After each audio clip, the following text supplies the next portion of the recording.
তো এখানে তোমরা পাওয়ার ইলেকট্রনিক্সের সংজ্ঞাটা দেখতে পাচ্ছ।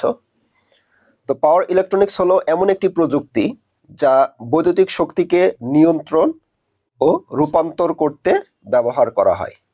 বিষয়টা বলতে কি বোঝাচ্ছে সেটা হলো যে এই পাওয়ার ইলেকট্রনিক্স ব্যবহার করে বা পাওয়ার ইলেকট্রনিক্স সার্কিট ব্যবহার করে আমরা যে কোনো বৈদ্যুতিক শক্তিকে নিয়ন্ত্রণ করতে পারবো, মানে কন্ট্রোল করতে পারবো এবং এটাকে রূপান্তর করতে পারবো একটা ফর্ম থেকে আরেকটা ফর্ম। এক্সাম্পল, ধরো আমার ডিসি থেকে এসি দরকার,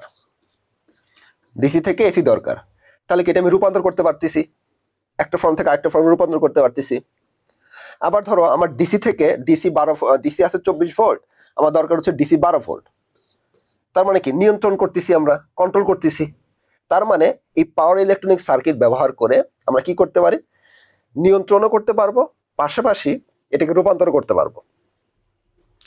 সেটাই হচ্ছে আমাদের পাওয়ার ইলেকট্রনিক্স আমরা এখানে বলবো, এবং আমরা এখানে তোমাদের আর ডিটেলসে বিষয়গুলো বোঝাবো যে অ্যাকচুয়ালি বিষয়গুলো কি এবং এটা কিভাবে কাজ করে। তো এক্সাম্পল হিসেবে দেখো যে এর মাধ্যমে বৈদ্যুতিক শক্তিকে এক রূপ থেকে আরেক রূপে, যেমন দেখো এসি থেকে ডিসিতে রূপান্তর করতে পারবো আমরা, বা ডিসি থেকে এসিতে, মানে এসি থেকে ডিসিও করতে পারবো বা ডিসি থেকে এসিও করতে পারবো। দারুণ একটা ডিভাইস কিন্তু এটা। এবং ডিসি থেকে ডিসিতে কনভার্ট করতে পারবো এবং এসি থেকে এসিতে রূপান্তর করতে পারবো। মানে এসি ধরো আছে বেশি ভোল্ট, আমার দরকার কম ভোল্ট, আমরা এসি থেকে এসিতে আমি রূপান্তর করতে পারতেছি। তো এই পাওয়ার ইলেকট্রনিক্সের তাহলে প্রধান কাজ কি কি হচ্ছে, তাহলে শক্তি রূপান্তর করতে পারতেছে একটা ফর্ম থেকে আরেকটা ফর্মে, এটাকে কন্ট্রোল করতে পারতেছি আমরা, আমাদের হাতে কন্ট্রোল থাকবে, ইচ্ছা মতো আমরা কন্ট্রোল করতে পারবো। এবং শক্তির সঞ্চালন এবং পরিচালনা, মানে শক্তিটা এক জায়গা থেকে আরেক জায়গায় সঞ্চালন হচ্ছে, পরিচালনা করা যাচ্ছে। তাহলে এই বিষয়গুলো হচ্ছে তোমাদের পাওয়ার ইলেকট্রনিক্সের কাজ। এবং দেখতে পাচ্ছ যেহেতু এখানে পাওয়ার কথাটি আছে, পাওয়ার ইলেকট্রনিক্স, তার মানে এখানে পাওয়ারটা বেশি থাকবে। কি থাকবে? পাওয়ারটা বেশি থাকবে। তাহলে এই ক্ষেত্রে পাওয়ারের ভ্যালুগুলো দেখো, যে 11 কিলোভোল্ট থেকে এবং 765 কিলোভোল্ট বা তার বেশি পর্যন্ত হয়ে থাকে। তাহলে দেখো সাধারণ তোমরা যে ইলেকট্রনিক্স যে সাবজেক্টটা তোমরা পড়েছো, ইলেকট্রনিক্স ডিভাইস যেগুলো তোমরা দেখো, ইলেকট্রনিক ডিভাইস, সেটা কিন্তু অনেক নিম্ন রেটিং এ কাজ করে, নিম্ন ভোল্টেজ রেটিং এ কাজ করে।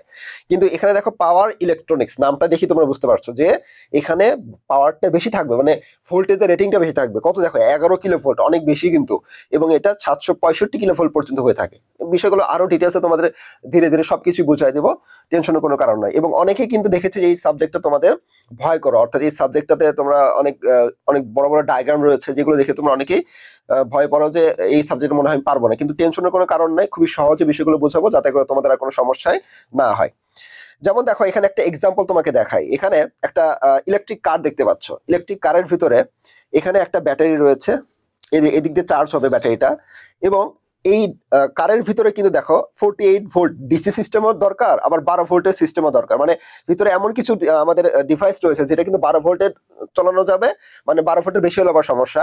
আবার এমন এমন ডিভাইস আছে সেটা 12 ভোল্টে চলবে না, 48 ভোল্ট দরকার। তার মানে এই যে ব্যাটারি থেকে যে সাপ্লাইটা আমরা আনতেছি, দেখো ডিসি ডিসি কনভার্টার, অর্থাৎ এটা আমরা ডিসি 48 ভোল্টে কনভার্ট করতে পারতেছি, আবার ডিসি 12 ভোল্টে কনভার্ট করতে পারতেছি। এবং তাহলে এই যে আমরা ডিসি থেকে ডিসিতে কনভার্সনটা করতেছি, কোন সার্কিট ব্যবহার করবে, এবং এখানে কিন্তু ভোল্টেজ রেটিংটা অনেক হাই, যার কারণে এখানে আমাদের পাওয়ার ইলেকট্রনিক সার্কিট লাগবে। ঠিক আছে, বুঝতে পারছো যে পাওয়ার ইলেকট্রনিক্স ডিভাইসটি কেন গুরুত্বপূর্ণ।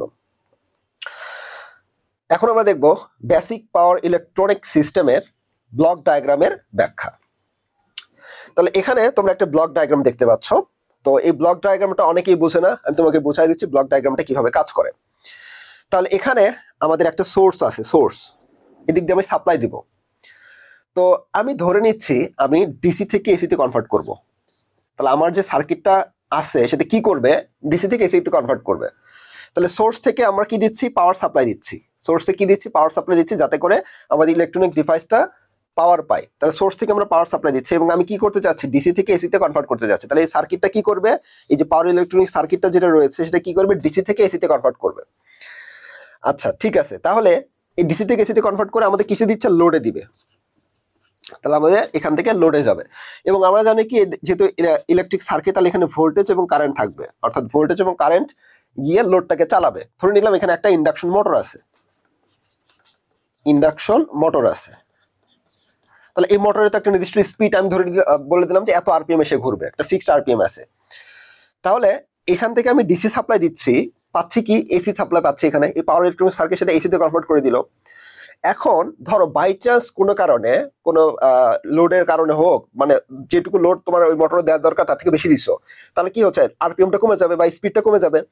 তার মানে কি কারেন্ট রেটিং এর এখানে তারতম্য দেখা দিতে পারে, যার কারণে এখান থেকে আমি একটা ফিডব্যাক লুপ নিচ্ছি, ফিডব্যাক সিগন্যাল আমরা এখান থেকে পাবো। ধরো এটা একটা সেন্সর, সেই সেন্সরটা মেজার করবে যে এটার আমার যতটুকু কারেন্ট এবং ভোল্টেজ এদিক বরাবর যাওয়ার কথা আছে সেটা কি আদৌ ঠিকভাবে যাচ্ছে কিনা।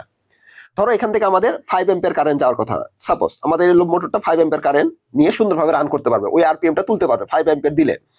কিন্তু কোনো কারণে যদি 5 এম্পিয়ার থেকে কমে যায়, ধরো 4 এম্পিয়ার বা 3 এম্পিয়ার হয়ে গেছে, তাহলে আরপিএম এর ব্যাঘাত ঘটবে, যন্ত্রপাতি ভালোভাবে কাজ করবে না, ওর সাথে যে লোডগুলো কানেক্টেড করা আছে।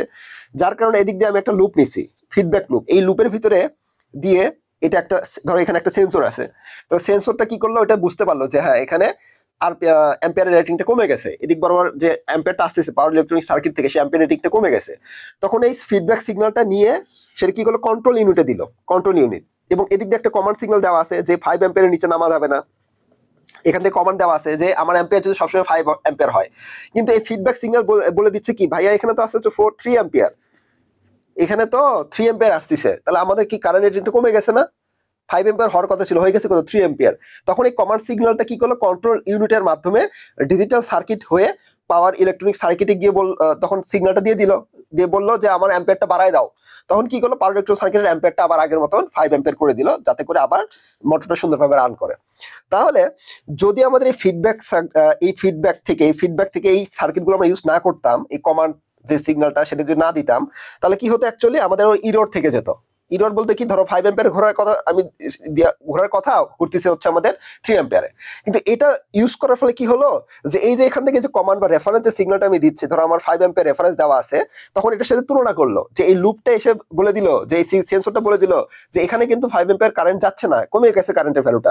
তখন এটা কি করলো, এই কন্ট্রোল ইউনিটের মাধ্যমে এটা 5 অ্যাম্পিয়ারের কাছে আবার পুনরায় বৃদ্ধি করলো, 5 অ্যাম্পিয়ারে পুনরায় বৃদ্ধি করলো, যার কারণে আমাদের অ্যাকুরেসিটা ঠিকঠাক থাকলো, আমাদের কিন্তু সুন্দরভাবে মোটরটা ঘুরবে। ডিসি থেকে এসিতে কনভার্ট করলাম, পাশাপাশি ইফিসিয়েন্সিটা বাড়ানোর জন্য এরকম ফিডব্যাক লুপ দিয়ে আমরা সার্কিটটা গঠন করব, সেন্সর দিয়ে বিভিন্ন সার্কিটে আমরা এটা গঠন করবো। তাহলে এটা হচ্ছে তোমার বেসিক যে পাওয়ার ইলেকট্রনিক্স এর ব্লক ডায়াগ্রাম। এভাবে কিন্তু করে কাজ করে। এবং এই দুইটা পয়েন্ট দেওয়া আছে যেটা তোমাদের ইতিমধ্যে আমি আলোচনা করলাম, যে ফিডব্যাক উপাদান লোডের একটি প্যারামিটার পরিমাপ করে। এই যে ফিডব্যাক যেটা আছে, এই যে লোডের যে একটা প্যারামিটার আমি সেট করছিলাম, সেটা পরিমাপ করে এবং কমান্ড সিগন্যালের সাথে তুলনা করে, যে এই কমান্ড সিগন্যালে দেওয়া আছে ধরো 5 অ্যাম্পিয়ার, আসতেছে কত 3 অ্যাম্পিয়ার, তাহলে এটার সাথে তুলনা করে বলতেছে, এই ফিডব্যাক লুপটা তুলনা করতে সাহায্য করতেছে যে কমে গেছে, ভ্যালুটা বাড়াই দিতে হবে আমার। তাহলে দুটি সিগন্যালের পার্থক্য ডিজিটাল সার্কিটের তাৎক্ষণিক কন্ট্রোল সিগন্যালের মাধ্যমে সেমিকন্ডাক্টর ডিভাইসটি চালু করে। তার মানে এই যে এই পার্থক্যটা যখনই আসতেছে, তখন কি করবে, এই সেমিকন্ডাক্টর ডিভাইসটা চালু করে তখন আবার কারেন্টের ভ্যালুটা বৃদ্ধি করে দিবে। তাহলে এইভাবে কিন্তু আমাদের এই পাওয়ার ইলেকট্রনিক সার্কিটগুলো কাজ করবে। আশা করা যায় তোমরা এই ব্লক ডায়াগ্রাম বুঝতে পেরেছো, আশা করা যায় এটা নিয়ে আর কোনো সমস্যা তোমাদের হবে না।